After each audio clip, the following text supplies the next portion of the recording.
سے S media نے اصرار کرنا ہے کہ ابھی کچھ چند باتیں رکھیں سب کے سامنے، اور دنیا کے بعد یہ ضرورت کیا میں نے کہ چند باتیں سبھی کے سامنے رکھوں۔ تمام ساتھیوں سے میری اور ماں اور بہن سے التماس ہے کہ دعا کرے کہ اللہ تبارک و تعالیٰ ان باتوں پر ہمیں عمل کی توفیق دے۔ بات یہ ہے کہ یہ جو سلام آپس میں جو ہم سلام کرتے ہیں تو اس میں سلام کرنے میں بھی نیکی ملتی ہے۔ اللہ کے نبی کی حدیث ہے جس کا مفہوم ہے کہ ایک شخص آیا اور سلام کیا السلام علیکم، اللہ کے نبی نے فرمایا 10۔ تو شخص آیا اللہ کے سلام کیا السلام علیکم ورحمۃ اللہ، اللہ کے نبی نے فرمایا 20۔ اور ایک شخص آگے پھر سلام کیا السلام علیکم ورحمۃ اللہ وبرکاتہ، اللہ کے نبی نے فرمایا 30۔ کوئی شخص اگر سلام کرے تو پورا اگر سلام کرے تو اس کو 30 نیکی ملتی ہے۔ تو دوستو بزرگوں، سلام کو معمولی نہ سمجھے، آپس میں خوب سلام کو پھیلائے۔ سلام اللہ کے ناموں میں سے ایک نام ہے، اور نیکی اور گناہ بھی سمجھ میں نہیں آ رہے ہم کو۔ جب ہم قبر میں چلے جائیں گے تو کوئی ساتھ نہیں دے گا، وہ نیکی ہی کام آئے گی۔ اللہ کے نبی بخشے بخشائے، اللہ کی نبی بخشے بخشائے، تو پھر بھی ایسی عبادات ہوتی تھی کہ نماز اس طرح پڑھتے تھے کہ کھڑے کھڑے پاؤں پر ورم آ جاتے تھے، پھولا ہو جاتا تھا۔ حضرت عائشہ رضی اللہ عنہا فرماتی ہیں کہ یا رسول اللہ صلی اللہ علیہ وسلم اب تو بخشے بخشائے ہیں تو پھر بھی اتنا تکلیف کیوں اٹھاتے؟ اللہ کے نبی نے فرمایا کہ عائشہ کیا میں شکر گزار بندہ نہ بنوں؟ دوستو بزرگوں، نبی نہ ہوتا تو یہ دنیا بھی نہ ہوتی۔ یہ نبی کے صدقے تو پھر دنیا ملی ہے، اور ایسا نبی جس کا کوئی شادی نہیں ہے نا۔ تمام انبیاء کے سردار ہمارے آپ کا نبی آقا نامدار تاجدار مدینہ احمد مصطفیٰ صلی اللہ علیہ وسلم، کہ حضور صلی اللہ علیہ وسلم کی عادت شریفہ یہ تھی کہ جب گھر سے باہر تشریف لے جاتے تو سلام کرتے ہوئے جاتے، اور جب اندر تشریف لاتے تو سلام کرتے ہوئے اندر آتے۔ ایک مرتبہ بغیر سلام کہیں گھس گئے۔ حضرت خدیجہ رضی اللہ عنہا حیران ہو کر فرمانے لگی کہ یا رسول اللہ صلی اللہ علیہ وسلم آپ کی طبیعت تو صحیح ہے، آپ کا مزاج تو صحیح ہے۔ تو کہا کہ اے خدیجہ کیا ہو گیا، تم اس طرح باتیں کر رہی ہو؟ تو کہا کہ یا رسول اللہ صلی اللہ علیہ وسلم جب سے آپ کی نکاح میں آئی ہوں تو تب سے دیکھتے آ رہی ہوں کہ آپ جب اندر آتے ہیں تو سلام کرتے ہوئے آتے ہیں، گھر سے باہر تشریف لے جاتے ہیں تو سلام کرتے ہوئے جاتے ہیں، اور آج آپ بغیر سلام کرتے ہوئے گھر آ گئے۔ اللہ کے نبی ابھی کھڑے تھے، پھر باہر تشریف لائے، اور تشریف لانے کے بعد پھر اندر جانے لگے اور کہا السلام علیکم ورحمۃ اللہ وبرکاتہ، اور حضرت خدیجہ رضی اللہ عنہ کو دعا دی کہ اے خدیجہ اللہ تمہیں جزائے خیر دے، تم ہمیں اس نیکی سے محروم ہوتے ہوئے بچائیے۔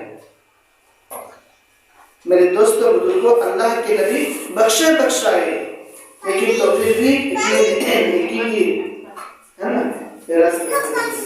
حفظ تھے۔ تو اس لیے کہ آپ سلام آپس میں خوب پھیلائیں گے انشاءاللہ۔ میرے دوستوں بزرگوں،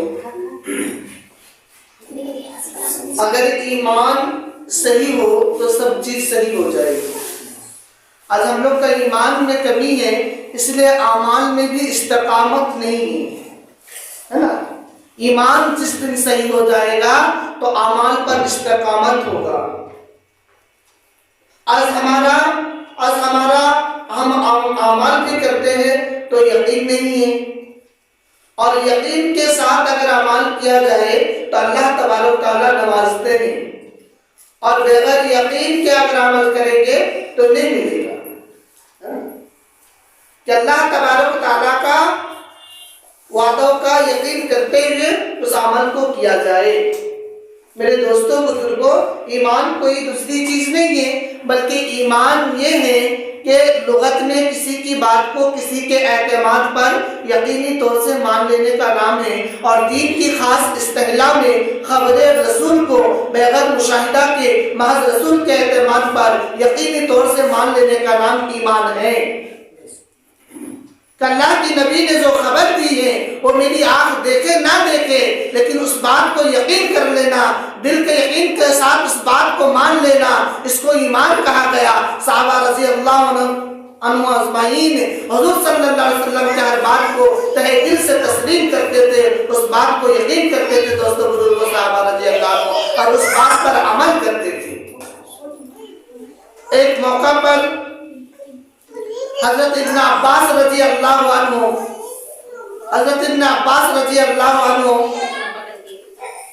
لوگوں کے پاس جا کر فرما رہے ہیں کہ جاؤ مسجد نبوی میں ایک جنتی ہے۔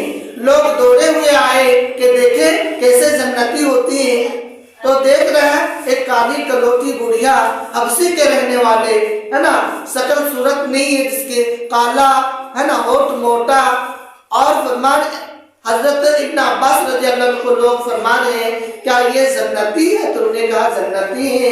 تو کیا یہ جنتی ہے؟ تو کہا کہ ہاں یہ جنتی ہے۔ کہا خدا پاک کی قسم اگر اس کو میں جنت میں دیکھ لیتا، میری آنکھ اس کو جنت میں دیکھ لیتی تو اس بات کو میں جھٹلا دیتے کہ شاید میری آنکھ غلط دیکھی ہے، جنت میں وہ عورت دوسری عورت تھی اور یہ عورت دوسری عورت ہے، لیکن اللہ کی نبی کی زبان پر نکلی ہوئی بات وہ حق اور سچ ہے۔ اللہ کی نبی نے فرمایا یہ جنتی ہے، تو اس میں کوئی شک نہیں۔ یہ تھا صحابہ کا ایمان کہ اپنی آنکھ میں جو دیکھیں گے اس کو جھٹلا دیں گے، لیکن اللہ کی نبی نے جو فرمایا وہ حق اور سچ ہے۔ دوستو بزرگوں، اللہ کے نبی نے ایک موقع پر اس عورت کو کہی کہ تم جنت میں جاؤ گی۔ عورت ایک مرتبہ حضور صلی اللہ علیہ وسلم کی خدمت میں آئی، عورت کے کہنے لگی یا رسول اللہ صلی اللہ علیہ وسلم ایک بیماری کی وجہ سے مجھے بہت تکلیف ہوتی ہے، آپ دعا کر دیجئے تاکہ وہ بیماری ہمارے جسم سے چلی جائے اور پھر ہمیں راحت ملے۔ اللہ کے نبی نے پسند دیا کہ ٹھیک ہے، اگر تم چاہتی ہو کہ میں دعا کر دوں تو میں دعا کر دوں تو تمہاری بیماری ٹھیک ہو جائے گی، اور اگر کسی بیماری اگر یہ چاہتی ہو کہ تمہارے اندر بیماری رہے اور جو تمہیں تکلیف ہوتی ہے اسے تم برداشت کر لو، پھر اس میں تمہاری موت آ جائے تو پھر تمہیں جنت ملے گی۔ اب بتاؤ تمہاری اختیار میں ہے، کیا میں دعا کر دوں جو تمہیں شفا ملے، یا بیماری میں ہی تم وفات پا جاؤ ہے نا تو پھر تمہیں جنت ملے۔ کہا کہ یا رسول اللہ صلی اللہ علیہ وسلم موت تو بہرحال آ کر رہے گی، چاہے بیماری ہو چاہے تندرستی ہو ہے نا، چاہے غریبی ہو یا امیری ہو، ہر حال میں موت آئے گی، موت کسی کو چھوڑے گی نہیں۔ تو دوستو بزرگوں، موت سے پہلے موت کی تیاری کر لینا، موت سے پہلے موت کی تیاری کر لینا۔ موت ہر کسی کو آئے گی، ہر نفس کو موت کا مزہ چکھنا ہے۔ اللہ تبارک تعالیٰ نے قرآن مقدس کے اندر فرمایا جس کا مفہوم ہے کہ ہر نفس کو موت کا مزہ چکھنا ہے، اس میں کوئی چھٹکارا نہیں۔ قبر تنہائی کا گھر ہے، قبر میں سب کو جانا ہے، قبر تنہائی کا گھر ہے، قبر سب کو جانا ہے۔ کتنے لوگوں کو ہم دیکھ کے چلے آئے ہیں، ایک دن میری بھی باری آئے گی جو لوگ کندھا میں لے کر جائے گا اور مجھے بھی قبر کے حوالے کر دے گا۔ منہا خلقناکم وفیہا نعیدکم ومنہا نخرجکم تارۃ اخری۔ یہ دعا پڑھتے ہیں اور مٹی دیتے ہیں۔ میرا بھی اثر یہی ہوگا میرے دوستوں بزرگوں، اس لیے موت سے پہلے موت کی تیاری کرنی ہے۔ اور قبر روزانہ یہ آواز دیتی ہے کہ میں تنہائی کا گھر ہوں، میں کیڑے اور مکوڑا کا گھر ہوں، اور میں سانپ اور بچھو کا گھر ہوں۔ جب کوئی مومن جاتا ہے تو قبر یہ کہتی ہے تمہارا آنا مبارک، بہت ہی اچھا کیا جو تم میرے پاس آ گیا۔ جتنے بھی دنیا میں لوگ چلتے تھے میرے پشت پر پر میری پیٹ پر سب سے زیادہ محبت تجھی سے میری تھی. آج تم جب میرے حوالے کر دیے گئے تو میرے حسن برتاؤ کو بھی دیکھے گا تو. اور قبر اس کی جہاں تک مردہ کی نگاہ جاتی ہے وہاں تک وسیع ہو جاتی ہے. اللہ تبارک و تعالیٰ فرشتوں کو فرماتے ہیں کہ جاؤ اس کو جنت کی بچھونا بچھا دو, جنت کی لباس پہنا دو, اور جنت کی کھڑکیاں کھول دو. اور جنت کی کھڑکی کھول دی جاتی ہے اور جنت کا لباس پہنا دیا جاتا ہے, جنت کی بچھونا بچھا دیا جاتا ہے, اور جنت کی کھڑکی سے خوشبودار ہوائیں آتی رہتی ہے اور چین کے مارے وہ سوتے ہیں. دوستوں بزرگوں, اگر کوئی فاسق یا فاجر گناہگار قبر میں جاتا ہے تو قبر یہ کہتی ہے تمہارا آنا نامبارک ہو, بہت ہی برا کیا جو تم میرا پاس آیا. دنیا میں جتنے لوگ چلتے تھے تو سب سے زیادہ بغض دشمنی تمہیں سے میری تھی. آج تم جب میرے حوالے کر دیا گیا تو پھر میرے برتاؤ کو بھی دیکھے گا تو. اور قبر اس طرح اس کو دباتی ہے کہ پسلے ایک دوسرے میں گھس جاتی ہے. پھر فرماتے ہیں کہ جہنم کے بچھونا بچھا دو اور جہنم کا لباس پہنا دو اور جہنم کی کھڑکی کھول دو, اور جہنم کی کھڑکی سے گرم گرم ہوائیں آتی رہتی ہیں, جلانے اور جھلسانے والی ہوائیں. میرے دوستوں بزرگوں, اس لیے قبر میں تنہا رہنا ہے اور سوال اور جواب ہوں گے اور منکر ناکر آئیں گے اور سوال جواب کریں گے. 3 سوال ہر شخص سے ہوگا, کسی کو چھٹکارا نہیں ہے, سب کو جواب دینا پڑے گا. دوستوں بزرگوں, جب ہمارا اعمال صحیح رہے گا تو پھر ہم اس سوال کا جواب دے سکیں گے. اگر اعمال برا ہوگا تو پھر ہم اس کا جواب نہیں دے سکیں گے. منکر ناکر سوال کریں گے, بتاؤ تمہارا رب کون ہے. اگر میری زندگی رب کے مطابق گزری دنیا میں, اللہ کو اللہ مانا, اللہ کے احکام کو مانا, تو رسول اللہ صلی اللہ علیہ وسلم کی سنت کی پیروی کی, تو پھر ہم قبر میں بھی اس سوال کا جواب دے سکیں گے. اور اگر اللہ کو اللہ نہیں مانے, اللہ کے احکام کو پامال کیے, حضور صلی اللہ علیہ وسلم کی سنت کو پامال کیے, تو پھر ہم جواب نہیں دے سکتے. پھر دوسرا سوال تمہارا دین کیا تھا, تمہارا دین کیا تھا. تو اگر اسلام کے مطابق زندگی گزری ہے میری تو پھر ہم بتا سکتے ہیں کہ میرا دین اسلام ہے. یہ معمولی سوال نہیں ہے, اس سوال بہت کٹھن سوال ہے. دوستوں بزرگوں, اس کو لگتا ہے آسان لیکن آسان نہیں ہے. جب تک یہ تیاری نہ کر لے, خدا پاک کی قسم زبان قبر پر نہیں چلے گی. اور پھر نبی کو لایا جائے گا اور بتاؤ یہ کون ہے. اگر ہماری زندگی نبی کے مطابق گزری, نبی کو مان کر چلے, نبی کی بات کو مان کر چلے, نبی کی بات پر یقین کیے اور اس بات پر عمل کیے, تو پھر ہم بتا سکیں گے یہ ہمارا نبی. 3 سوال ہر شخص سے کیا جائے گا. میرے محترم بزرگ اور دوستو, اس لیے سوال وہاں ہوگا, جواب کی تیاری یہاں کرنا پڑے گا. اگر اس طرح تیاری کر لیں گے تو پھر آسان ہے. ایک موقع پر حضرت عمر رضی اللہ عنہ کو حضور صلی اللہ علیہ وسلم نے فرمایا, اے عمر, قبر میں جب تم جاؤ گے اور تنہا رہو گے تو پھر منکر نکیر تمہارے پاس آئیں گے اور سوال کرے گا, اور سوال کے جواب دینے میں تمہاری زبان اگر لڑکھڑا گئی تو پھر اتنا بڑا ہتھوڑا میں تم کو مارے گا کہ پورا مینا والا اس کو حرکت نہیں دے سکتا. اب جانتے ہو عمر, اس کا بال ایسے ہوں گے, ان کا ہاتھ ایسے ہوں گے, اب تم کو یہ سوال کرے گا. کہا کہ یا رسول اللہ صلی اللہ علیہ وسلم, کیا میں اسی کیفیت کے ساتھ رہوں گے؟ کہا کہ جو جس کیفیت میں مریں گے اسی کیفیت میں اس کو اٹھایا جائے گا. تو کہا پھر تو میں نمٹ لوں گا. دوستوں بزرگوں, اس لیے اللہ کے احکام کے قدر کریں, اللہ کے احکام کو اپنائے, اللہ کے احکام کو مانے, اللہ کے احکام پر عمل کرے, تو پھر ہم سوال کے جواب دے سکیں گے. ایمان کے بعد دوستوں بزرگوں, یہ تھا صحابہ کا ایمان کہ حضور صلی اللہ علیہ وسلم جو بھی بات بتاتے تھے, حضور صلی اللہ علیہ وسلم کی بات کو صحابہ رضی اللہ اجمعین تہہ دل سے تسلیم کرتے تھے, اس بات پر یقین کرتے تھے اور یقین کرتے ہوئے عمل کرتے تھے, اور اس کی مدد اور نصرت ایسی ہوتی تھی جیسے دوستوں بزرگوں جیسا یقین کرتا تھا. ایک موقع پر حضرت ابو درداء رضی اللہ عنہ مسجد میں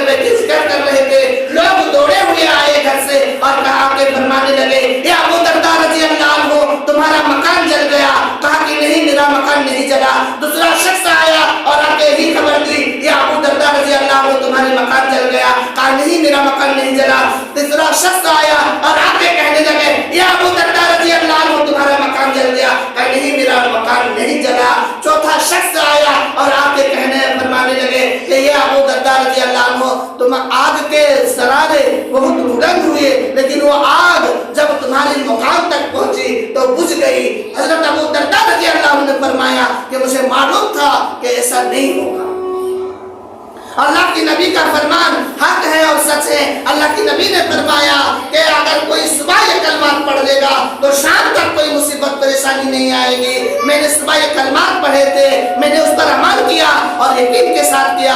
اللہ کے نبی نے کلمات بتایا تھا اللہم انت رب لا الہ الا انت علیک توکلت وانت رب العرش الکریم ما شاء اللہ کان ولم یشاء لم یکن لا حول ولا قوة الا باللہ العلی العظیم عالم ان اللہ علی کل شیء قدیر وان اللہ قد احاط بكل شیء علما. اللہم انی اعوذ بک من شر کل دابۃ من شر کل دابۃ. دوستو بزرگ یہ اللہ کے نبی نے فرمایا تھا اور حضرت ابو درداء رضی اللہ عنہ اس پر عمل کیا تو آگ جل کر گئی اور جب ان کے دروازہ تک پہنچی تو بجھ گئی. تو کیسی اللہ کی مدد و نصرت ہوئی, تو کیسا یقین کیا اللہ کی نبی کی بات پر. دوستو بزرگو آج بھی وہی اللہ ہے. دوستو بزرگو ہم بدلے ہوئے ہیں, اللہ نہیں بدلا ہے. نعوذ باللہ من ذالک, اللہ وہی اللہ ہے. دوستو بزرگو بشرط کہ ہمارا ایمان صحیح ہو جائے, ہم اپنا اعمال کو صحیح کر لے اور اس یقین کے ساتھ اس عمل کو کرے تو پھر اللہ کی مدد و نصرت اسی طرح ہماری بھی ہوگی جس طرح ابو درداء رضی اللہ عنہ. تو ایمان اگر رہے ہے نا, ایمان صحیح ہو تو ہر چیز صحیح ہو جائے. اس کے بعد دوسری بات آتی ہے دوستو بزرگوں, اگر ایمان والے ہیں تو پھر نماز ہم پر لاگو ہوتا ہے کہ نہیں. غیر مسلم پر جو کلمہ کا اقرار نہیں کیے ہے نا اس پر نماز فرض نہیں ہے, اور مسلمانوں پر نماز کو فرض کیا گیا. قبر میں سب سے پہلا حساب و کتاب نماز کا. نماز اگر اچھی نکل آئی تو باقی اعمال کا اللہ تبارک و تعالی حساب و کتاب نہیں دے, اور نماز اگر خراب ہوئی تو باقی اعمال میں بھی بس نہیں. اس لیے نماز محترم شان عبادت ہے, نماز افضل جہاد ہے. نماز جس کی زندگی میں نماز نہیں تو کہا اس کے دین میں کوئی حصہ نہیں, دن میں کوئی حصہ نہیں. ملت کے نوجوانوں آج ہم ہر کام کر لیتے ہیں, ہاں میں خود سب کا کام کر لیتا ہوں, لیکن جب نماز کی باری آتی ہے, جب مؤذن ہمیں بلاتا ہے تو پھر ہم انسنا ہو جاتا ہے کہ ہم مؤذن کی آواز کو نہیں سنتے اور مسجد کی طرف نہیں جاتے. دوستو بزرگوں اگر بتایا گیا کہ حضرت ابو ہریرہ رضی اللہ عنہ یا غالباً حضرت ابو بکر صدیق رضی اللہ عنہ فرماتے ہیں کہ میری خواہش ہے کہ جو اذان کو سنے اور مسجد میں نہ آئے نماز کے لیے تو میں چاہتا ہوں کہ شیشہ کو پگھلا کر اس کے کان میں ڈال دیا جائے. اذان کس کے لیے ہوتی ہے؟ مومن کے لیے, مسلمانوں کے لیے کہ عورتیں گھر میں نماز پڑھے اور مرد حضرات جو ہیں وہ مسجد عبادت خانہ میں جا کے نماز پڑھے. دوستوں بزرگوں نماز ایسی بڑی دولت ہے کہ دنیا میں بھی کامیاب کریں گے اور مرنے کے بعد بھی کامیاب کریں گے. نماز اور نماز, اس لیے معتبرہ التماس ہے نوجوان سے کہ سب کام ہم سے ہو رہا لیکن نماز افضل, سب سے افضل بتایا. حضور صلی اللہ علیہ وسلم کی آنکھوں کی ٹھنڈک ہے نا بتایا, اور اس پہ ہماری بہت ہی ہوتے ہیں سستی ہوتا ہے نا کہ زندگی میں برکت نہیں ہوگی اگر نماز نہیں ہوگی. نماز ہوگی تو زندگی میں برکت ہوگی. حدیث میں اللہ کی نبی نے فرمایا جو شخص 5 نمازوں کا اہتمام کرے جس کا مفہوم ہے دوستوں بزرگوں کہا کہ جو شخص 5 نمازوں کا اہتمام کرے گا اللہ تعالیٰ اسے 5 انعام سے نوازے گا. کتنا انعام؟ 5 انعام. پہلا انعام کیا ہے کہ رزق کا تنگی ہٹا دے گا. اور رزق کے لیے ہر کوئی پریشان ہے, رزق کے لیے ہر کوئی پریشان ہے کہ نہیں ہے؟ اتنا کما رہا لیکن گھر میں چین نہیں ہے, گھر میں سکون نہیں ہے, بچے بیمار, کبھی بیوی بیمار, کبھی گھر میں کچھ اور پریشانی ہے نا, کما رہے ہیں لیکن چین و سکون نہیں ہے. چین سکون تو تب ملے گا دوستو بزرگوں جب اللہ چین سکون دیں گے. ہم چین سکون بازار میں نہیں ملے گا, پیسہ سے نہیں ملے گا, چین اللہ کے حکم احکام کو مان کر چلیں گے تو چین و امن ملے گا اللہ کے احکام کو. تو سب سے پہلا احکام کیا ہے؟ اللہ کا نماز ہے. تو رزق کی تنگی ہٹا دے گا. دوسرا کیا ہے؟ عذاب قبر ہٹا دے گا. قبر کا عذاب بہت بھیانک عذاب ہے.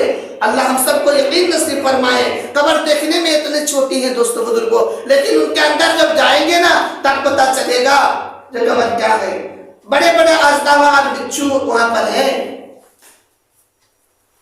حضرت عثمان غنی رضی اللہ عنہ، حضرت عثمان غنی رضی اللہ عنہ جب قبر کی بات کرتے تھے تو روتے تھے، جب قبر کے دوران گزرتے تھے تو روتے تھے، جب قبر کے پاس جاتے تھے تو اس قدر روتے تھے کہ داڑھی مبارک تر ہو جاتی. اور دوستوں بزرگوں صحابہ فرماتے کہ کیا بات ہے کہ آپ دوسری باتوں پر ایسی کیفیت نہیں ہوتی آپ کی، اور آپ قبر کے پاس آنے میں، قبر کی بات ہونے میں اس قدر روتے ہیں. کہا قبر منزل کے آخرت کی منزلوں میں سے سب سے پہلی منزل ہے.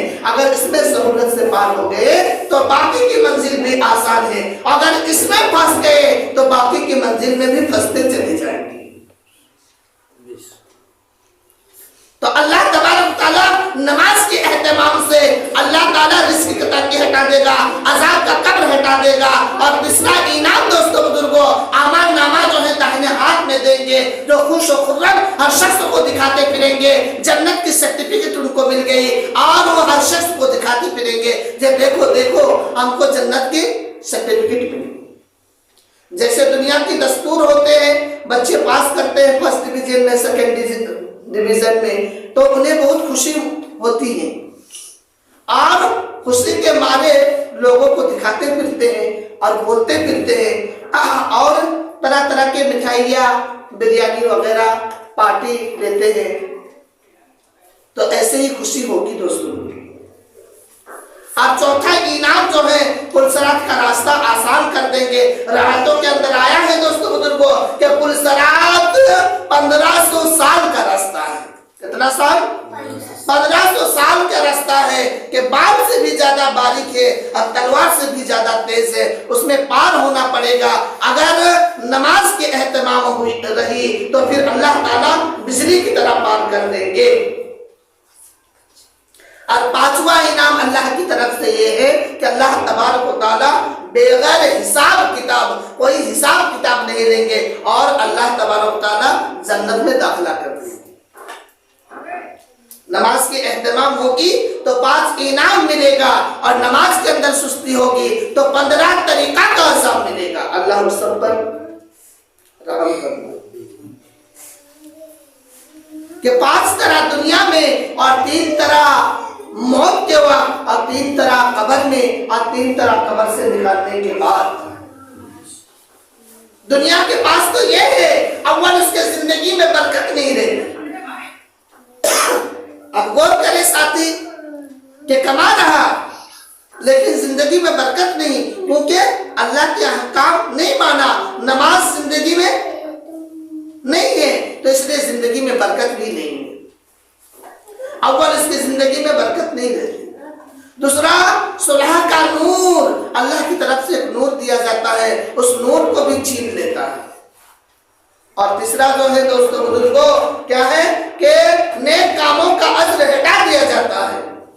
اور چوتھا ہے کہ اس کے دعائیں قبول نہیں ہوتی. جب کوئی بلا و مصیبت میں پھنسے گا اور اللہ سے دعا مانگے گا تو وہ دعا قبول نہیں ہوگی، کیونکہ وہ نماز اس کی زندگی میں نماز نہیں. اور پانچواں یہ ہے دوستو بزرگوں، کوئی اگر نیک بندہ اس کے حق میں دعا کریں گے تو اس کے دعاؤں میں بھی اس کا استحقاق نہیں رہتا، حق نہیں رہتا. یہ زندگی میں 5 ہے. اور موت کے وقت 3 عذاب، اللہ حفاظت فرمائے.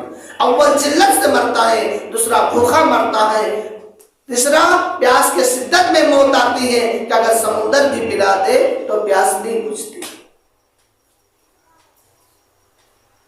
اور قبر کا 3 عذاب یہ ہے کہ قبر اس پر اتنے تنگ ہو جاتی ہے کہ پسلیاں ایک دوسرے میں گھسا دی.